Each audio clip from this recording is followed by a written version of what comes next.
Selamat pagi Bapak Ibu Saudara-saudara yang diberkati Tuhan Yesus. Selamat menikmati hari baru kasih karunia Tuhan. Pagi hari ini kita siapkan hati kita untuk beribadah. Kita akan mendengar sabda Tuhan Lukas 16 ayat 19 sampai 31. Sebelum kita mendengarkan sabda Tuhan, mari berdoa. Kami menaikkan puji dan syukur bagi-Mu Tuhan Allah pada pagi ini. Terima kasih penyertaan dan kasih-Mu. Pada pagi ini kami akan mendengar sabda Tuhan. Kami mohon Roh Kudus memimpin kami sehingga firman-Mu kami pahami dan lakukan di tengah-tengah hidup ini. Berfirmanlah ya Bapa, ampuni dosa kami. Demi dan di dalam nama Tuhan Yesus kami berdoa. Amin. Lukas pasal 16 ayat 19 sampai 31 firman Tuhan, orang kaya dan Lazarus yang miskin. Ada seseorang yang kaya yang selalu berpakaian jubah ungu dan kain halus, dan setiap hari ia bersukaria dalam kemewahan. Ada pula seorang pengemis bernama Lazarus, badannya penuh dengan borok, berbaring dekat pintu rumah orang kaya itu. Dan ia ingin menghilangkan laparnya dengan apa yang jatuh dari meja orang kaya itu. Malahan anjing-anjing datang dan menjilat boroknya. Kemudian matilah orang miskin itu lalu dibawa oleh malaikat-malaikat ke pangkuan Abraham. Orang kaya itu juga mati lalu dikubur. Sementara ia menderita sengsara di alam maut, ia memandang ke atas dan dari jauh dilihatnya Abraham dan Lazarus duduk di pangkuannya. Lalu ia berseru, "Bapa Abraham, kasihanilah aku. Suruhlah Lazarus supaya ia mencelupkan ujung jarinya ke dalam air dan menyejukkan lidahku, sebab aku sangat menderita dalam nyala api ini." Namun Abraham berkata, "Anakku, ingatlah bahwa engkau telah menerima segala yang baik sewaktu hidupmu, sedangkan Lazarus segala yang buruk. Sekarang di sini ia mendapat hiburan dan engkau sangat menderita. Selain itu, di antara kami dan kamu terbentang jurang yang tak tersemberangi, supaya mereka yang mau pergi dari sini kepadamu ataupun mereka yang mau datang dari situ kepada kami tidak dapat menyeberang." Kata orang itu, "Kalau demikian, aku minta kepadamu Bapa supaya engkau menyuruh dia ke rumah bapakku. Sebab masih ada 5 orang saudaraku, supaya ia memperingatkan mereka dengan sungguh-sungguh, agar mereka pun tidak masuk kelak ke dalam tempat penderitaan ini." Tetapi kata Abraham, "Mereka memiliki Musa dan para nabi, hendaklah mereka mendengarkannya." Jawab orang itu, "Tidak, Bapak Abraham. Tetapi jika ada seorang yang datang dari antara orang mati kepada mereka, mereka akan bertobat." Kata Abraham kepadanya, "Jika mereka tidak mendengarkan Musa dan para nabi, mereka juga tidak akan diyakinkan, sekalipun oleh seorang yang bangkit dari antara orang mati." Amin. Tema kita, kekayaan untuk mengasihi, kasugiran diangkaran maapakaboro. Saudara-saudara yang dikasihi oleh Tuhan Yesus, kemajuan ilmu pengetahuan dan teknologi membawa banyak dampak positif.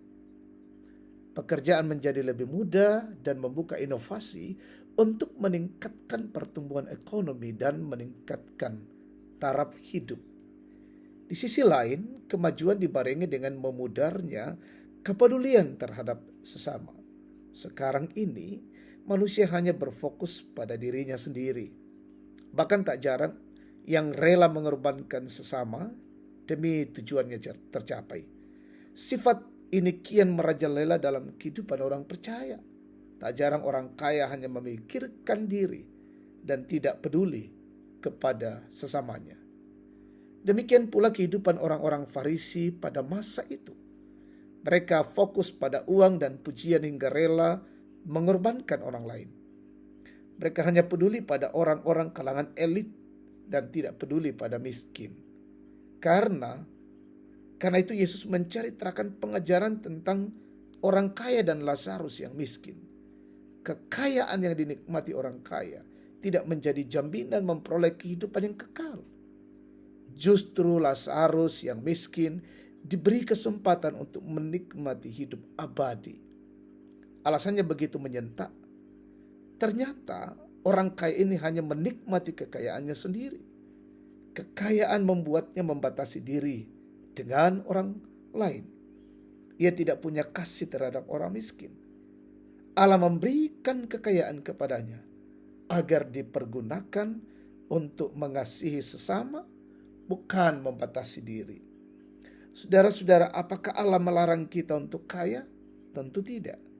Kekayaan merupakan berkat Tuhan bagi kita. Namun, kekayaan dimaksudkan menjadi alat untuk mengasihi dan menolong sesama. Pada kenyataannya, banyak yang menggunakan kekayaan untuk menindas sesama dan melupakan Tuhan. Pekerjaan, jabatan, status sosial, lahan, sawah, ternak, dan segala usaha diberikan Tuhan untuk dipakai memuliakannya dan dipakai untuk mengasihi dan menolong sesama. Amin. Mari kita tunduk kepala, kita bersyukur, kita berdoa. Bapa Surgawi, terima kasih untuk kesempatan yang baik Tuhan anugerahkan bagi kami menikmati persekutuan, berjumpa dengan Allah. Dan terima kasih firman-Mu menguatkan dan mengokohkan dan memberi pengajaran yang baik bagi kami.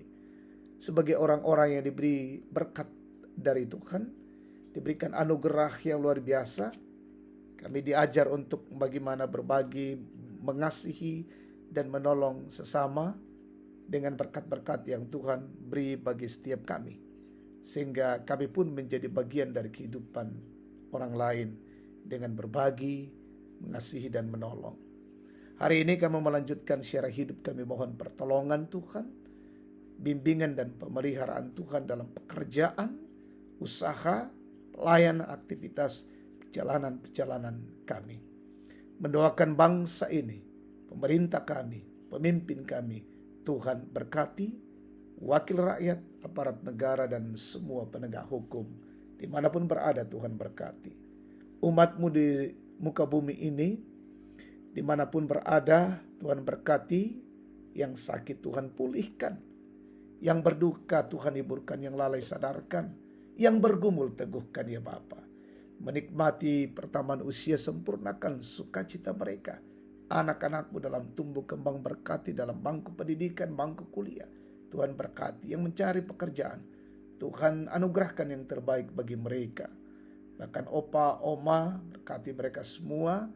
Dan kehidupan kami hari ini boleh berjalan dalam bingkai kasih-Mu dan menikmati anugerah yang terus Tuhan nyatakan. Terima kasih Tuhan, ini doa syukur kami pagi hari ini. Kami sampaikan padamu dalam nama Tuhan Yesus. Amin. Demikian waktu teduh pagi, Tuhan memberkati kita hari ini.